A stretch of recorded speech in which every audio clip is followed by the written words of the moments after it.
Hello everyone, this is Wes Henson, pastor of the Ridge Church, and the Ridge Church campus is located at 7350 Old Highway 13 in Carbondale, Illinois. I want to thank you for joining me today as we give a quick on-the-go summary of this week's small group Bible study for the week of December the 19th, 2021.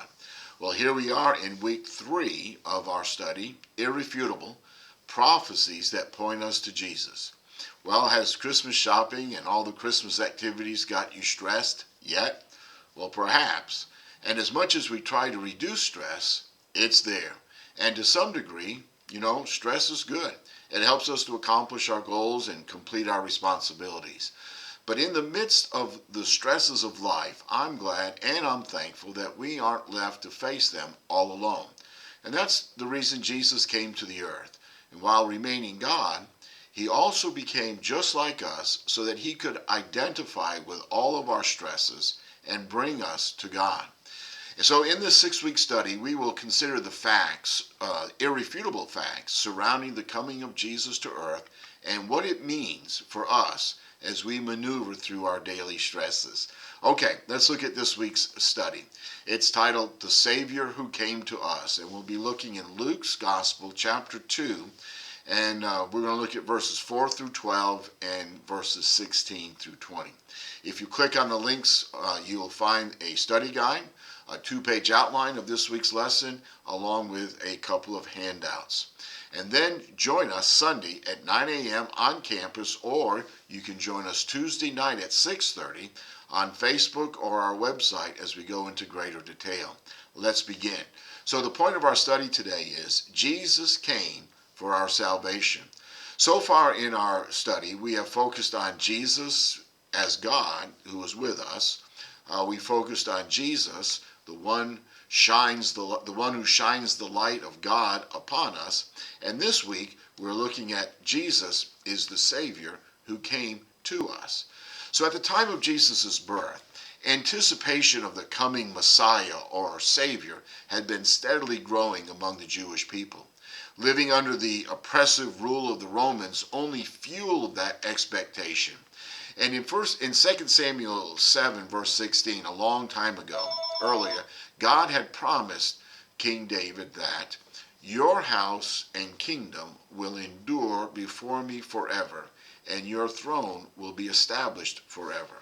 And then later on in Luke's gospel, he would later show how Jesus was in the lineage of David and how God fulfilled this promise to David when Jesus was born. Although it was not the royal event that most had expected, and few people knew of his birth, yet Jesus, the Savior of the world, had been born. So our study today begins with Luke chapter 2 and verses 4 through 7. Let me read verse 4. It says this, Joseph also went up from the town of Nazareth in Galilee to Judea, to the city of David, which is called Bethlehem, because he was of the house and the family line of David. So Jesus' humble birth in Bethlehem fulfilled the promise that God made to David.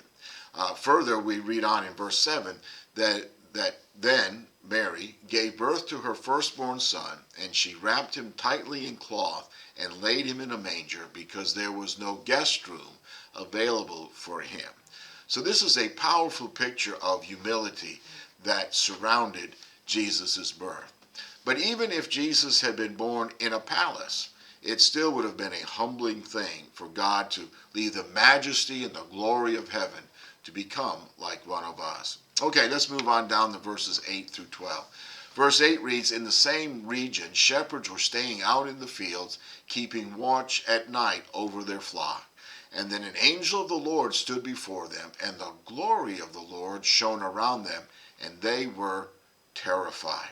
But the angel said to them, Don't be afraid, for look, I proclaim to you good news of great joy that will be for all the people. So here we see that the angels proclaimed the good news that the Savior was born.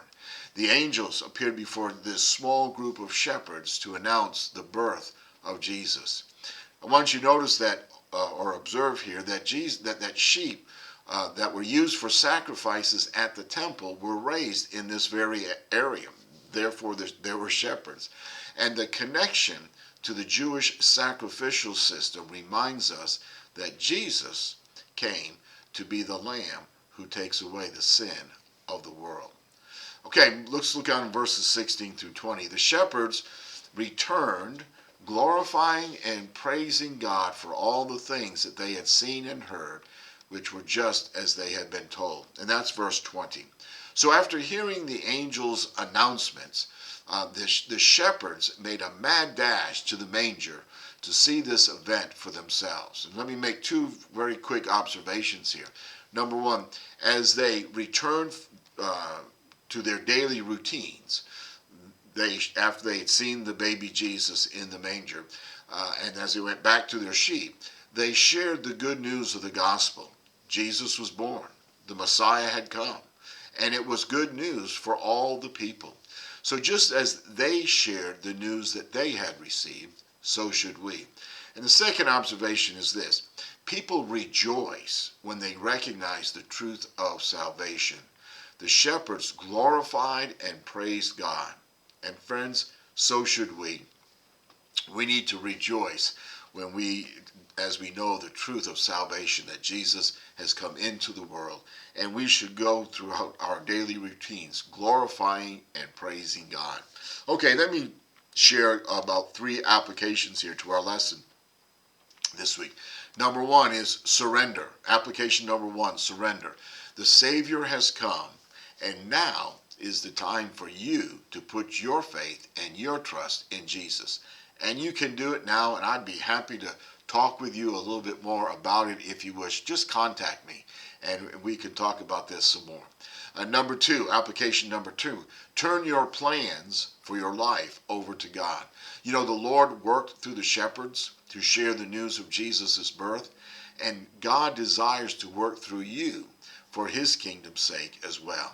So say yes to God's plan for your life. And then application number 3 is tell someone about Jesus.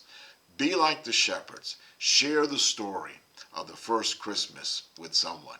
Okay, let's wrap it up for this week. I'm sure it wasn't easy for Jesus to move from the glory of heaven to a lowly manger, yet he was willing to step from heaven to earth because of his great love for us. Let's share that great news, that good news, that gospel, God's love, with everyone that we know this week. Okay, click on the links for a study guide, a 2-page outline of this lesson, and also all of the handouts. And we will look at this passage in detail on Sunday at 9 a.m. on campus, or Tuesday at 6:30 p.m. on our Facebook or our website. All right, bye for now.